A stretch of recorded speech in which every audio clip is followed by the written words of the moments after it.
महाप्रभु महाप्रभु महाप्रभु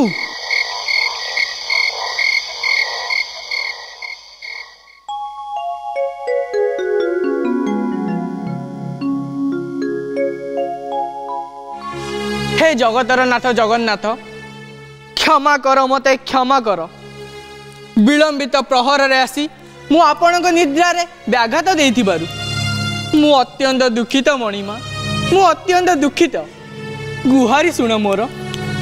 हे जमराज आपण ये कौन करुछंती? आपण स्वयं धर्मराज हेई मो निकट रे गुहारी करुछंती। जुग अनुसार व्यवहार करने को हुए श्रीहरि यही कली जुगरे आपण श्री जगन्नाथ रूप में अवतार नहीं पापी मानू तारुंट आपणकर चकाडोला थरे देखीदे संसार जेते भी पाप काम करुले भी आपण बांक चाहाणी द्वारा समस्त दुख कष्ट नाश होची मणिमा। हे धर्मराज ए जुगर नियम ही तो या पुण्य महोदधि श्रीक्षेत्रे मोर दर्शन मात्रे मानव अक्षय पुण्य पाइबा सहित जन्म जन्मर पाप मध्य क्षय हुए। महाप्रभु असुविधा तो सहीटी आपण दर्शन रु समस्ते मोक्ष पाई जाइथिबारु जन्म मृत्युर असंतुल देखा देवा सह स्वर्ग रे हाहाकार पड़गलानी कारण समग्र मानव जाति जदि स्वर्ग को जीवे ताले नरक को जीव किए? मानव जदि ता पाप कर्म पई दंड न पाइबो ताहाले जीव जगत रे व्यभिचार व्यापी जीव समस्ते स्वेच्छाचारी हे जीवे। प्रभु आपण किछि उपाय कहंतु मते। हे धर्मराज आपण एते विचलित हेउछंती काहेकि? यहाँ ही हेउछि ए जुगर रीति आउ नीति समस्या अछि माने तार समाधान भी निश्चय अछि आपण एते विचलित हुअंतुनी। महाप्रभु सेही समस्यार समाधान पाइबा पाई मु आसीछि आपणक पाखकु आपण मोर सेही समस्यार समाधान करिदेले मु आनंद रे गमन करिबी। हे धर्मराज समस्या आपणकर तेणु समाधान आपण ही करिवे।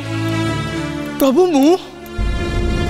मु कौन करि परिबी प्रभु आपणक बिना अनुमति रे दुब घासटे कौन नहीं मु अधम आपणक बिना अनुमति रे आपणक भक्त मन को किपरि दंड दे परिबी मु अक्षम महाप्रभु मु अक्षम।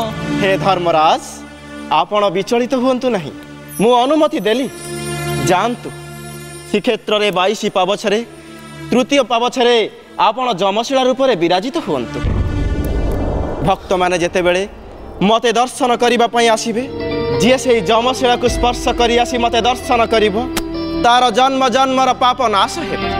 किंतु प्रभु किंतु जे पुनश्च मते दर्शन करी सारी सिंह द्वार दे फेरिबा बेले पुनश्च से जमशिला को स्पर्श करिवो पुणी थरे समस्त पापर भागीदारी हेबो एवं आपण ताकू दंड देबे। जानतु जमशिला रूपे विराजित हुंतु। यथा आज्ञा महाप्रभु आपणक आज्ञा शिरोधार्य मु आजिठू जमशिला रूप स्थापित हेबी। जय जगन्नाथ।